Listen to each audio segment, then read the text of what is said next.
latar belakang Zoo Negara.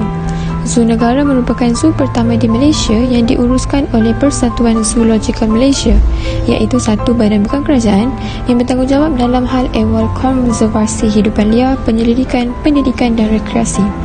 Zoo Negara ini dirasmikan oleh Perdana Menteri Malaysia yang pertama, iaitu almarhum Tuanku Abdul Rahman Putra Al-Haj. Penciptaan Zoo Negara bermula dari pembinaan zoo kecil atau zoo mini, dan idea ini telah ditambah baik sehingga menjadi Zoo Negara yang bertempat di Ulu Klang Selangor. Zoo Negara ini mengamalkan konsep zoo terbuka, iaitu 90% daripada haiwan di sana ditempatkan di kandang yang terbuka dengan luas. Kandang mereka ini telah direka bersesuaian dengan persekitaran awal mereka bagi memastikan keselesaan haiwan-haiwan ini. Terdapat 459 hidupan liar di Zoo Negara ini. Ia juga dihuni sekitar 5,000 haiwan yang terdiri daripada pelbagai spesies, iaitu mamalia, burung, reptilia, amfibia dan juga ikan. Seterusnya ialah peranan Zoo Negara. Zoo Negara Malaysia adalah sebagai pusat pengumpulan dan perlindungan haiwan. Terdapat berbagai jenis haiwan yang diletakkan di Zoo Negara, antaranya ialah harimau, gajah, badak, zirafah dan sebagainya. Haiwan-haiwan ini perlu dipelihara dan memerlukan tempat perlindungan untuk menjaga habitat mereka. Pihak Zoo Negara telah menetapkan sebanyak 200 staf untuk menjaga keselamatan dan kesihatan haiwan dengan menyediakan penempatan yang sesuai dengan habitatnya. Peranan seterusnya ialah Zoo Negara amat penting untuk para pengunjung, terutamanya generasi muda seperti kanak-kanak dan remaja. Mereka dapat mencipta pengalaman yang baharu dan tidak dapat dilupakan apabila berada di zoo. Bukan itu sahaja, perkara ini juga dapat mewujudkan hubungan mesra serta komunikasi yang baik secara dua hala oleh pengunjung dan staf. Yang terakhir ialah sebagai penerbitan maklumat. Zoo Negara menyampaikan maklumat mengenai kepentingan pemeliharaan haiwan terhadap semua lapisan masyarakat. Zoo Negara bukan sahaja mempamerkan, malahan memberikan info di setiap sudut mengenai haiwan yang terdapat di dalam zoo. Antara aktiviti yang dapat dijalankan di Zoo Negara ialah memberi makan kepada haiwan seperti arnab yang akan dipantau oleh penjaga di Zoo Negara di Children's World yang beroperasi bermula pada pukul 12.30 hari sehingga 1 petang. Selain itu, pengunjung juga dapat menyaksikan pelbagai pertunjukan seperti pertunjukan daripada anjing laut yang akan bermain dengan bola dan juga melompat melintasi gegelung yang menarik perhatian pengunjung. Seterusnya, pengunjung dapat menyaksikan panda yang telah dijaga lebih 10 tahun bermain bersama-sama dengan penjaganya. Selain itu, para pengunjung juga dapat melihat pelbagai jenis haiwan yang datang dari seluruh dunia seperti kangaroo, kura-kura dari spesies kedua terbesar di dunia iaitu Aldabran tortoise dan juga harimau kumbang jika melawat ke Zoo Negara. Pengunjung juga dapat mengunjungi Taman Burung dan Zoo Serangga yang menempatkan burung merak dan juga flamingo di Taman Burung, manakala di Zoo Serangga terdapat tarantula dan juga kupu-kupu Raja Brooke. Zoo Negara juga berperanan sebagai sebuah institusi ilmu. Hal ini dikatakan demikian kerana pelbagai fakta menarik tentang kehidupan semula jadi yang dapat dipelajari serta mendorong kepada minat dalam bidang sains.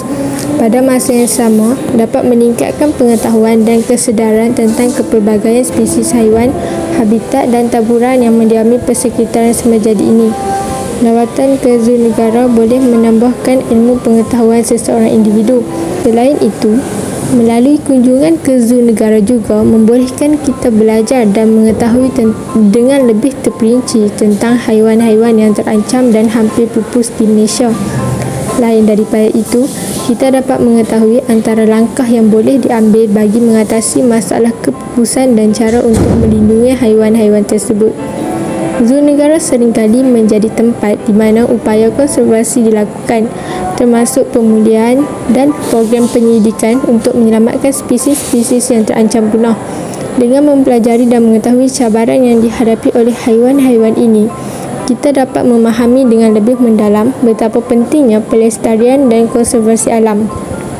Sebagai sebuah institusi ilmu, Zoo Negara turut memiliki peranan penting dalam penyelidikan, pengamatan dan pemahaman tentang pelbagai aspek kehidupan haiwan. Seterusnya, antara sumbangan Zoo Negara kepada masyarakat termasuklah sebagai pusat pendidikan. Pihak Zoo Negara telah menyediakan pelbagai program dan aktiviti untuk meningkatkan pengetahuan dan kesedaran masyarakat tentang pelbagai spesies haiwan, ekosistem dan isu alam sekitar. Selain itu, zoo negara juga memainkan peranan yang penting dalam mengajar kanak-kanak tentang alam sekitar. Sejak dari dahulu, program pendidikan kanak-kanak yang dijalankan di zoo negara memberi mereka peluang untuk mempelajari dan menghargai kehidupan haiwan. Mereka diajar tentang hubungan antara haiwan, manusia dan persekitaran dan bagaimana serta mengapa menjaga keseimbangan ekosistem ini adalah penting. Di samping itu, zoo negara tidak hanya menyumbang kepada pemeliharaan flora dan fauna, tetapi juga memberikan manfaat ekonomi kepada masyarakat tempatan dengan memberikan peluang pekerjaan yang luas kepada warga tempatan. Pertama sekali, zoo negara menyediakan warga tempatan dengan pelbagai pekerjaan dalam pelbagai bidang. Mereka yang bekerja dalam bidang pemeliharaan haiwan, veterinar dan penyelidik, serta mereka yang bekerja dalam bidang pengurusan dan pemasaran mempunyai pelbagai pekerjaan yang boleh ditawarkan. Seterusnya, antara sumbangan zoo negara terhadap negara kita pula ialah zoo negara sebagai sebuah pusat penyelidikan dan pemeliharaan habitat. Satu-satunya lokasi untuk penyelidikan dan pemeliharaan habitat ialah zoo negara. Di sini, penyelidikan, pemeliharaan dan pendidikan digabungkan untuk kebaikan binatang dan habitat alam mereka. Selain itu, zoo negara juga menyumbang kepada peningkatan sumber ekonomi negara. Zoo negara menarik pelancong domestik dan antarabangsa. Dengan menggunakan perkhidmatan pengangkutan, penginapan, makanan dan minuman serta membeli barangan dan perkhidmatan lain, pengunjung ke zoo menyumbang kepada ekonomi tempatan. Ini meningkatkan pekerjaan dalam industri pelancongan dan menyumbang kepada pertumbuhannya. Peningkatan jumlah pelancong ke zoo juga membantu pertumbuhan ekonomi negara kerana ia meningkatkan pendapatan negara dan cukai yang diterima oleh kerajaan. Walau bagaimanapun, kebun binatang seperti zoo negara juga sering dikritik umum.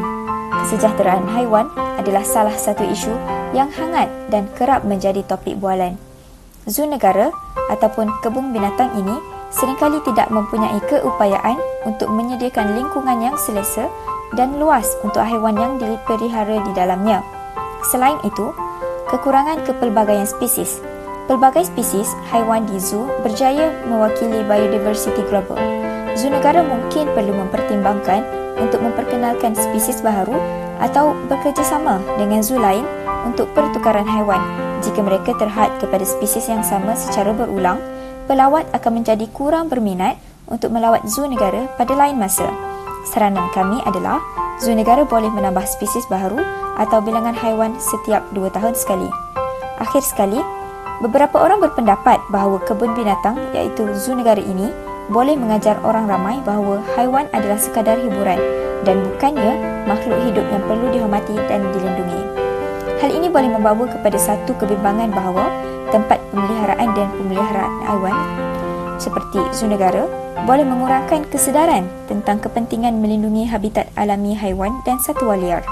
Oleh itu, kita perlulah berganding bahu dalam menyebarkan kepada orang ramai bahawa zoo negara ini harus dibina berdasarkan prinsip konservasi dan kesejahteraan haiwan yang kuat. Zoo negara ini juga merupakan satu institusi ilmu yang berfungsi sebagai pusat sumber pendidikan yang berkesan untuk meningkatkan pemahaman kita tentang dunia alam dan persekitaran kita.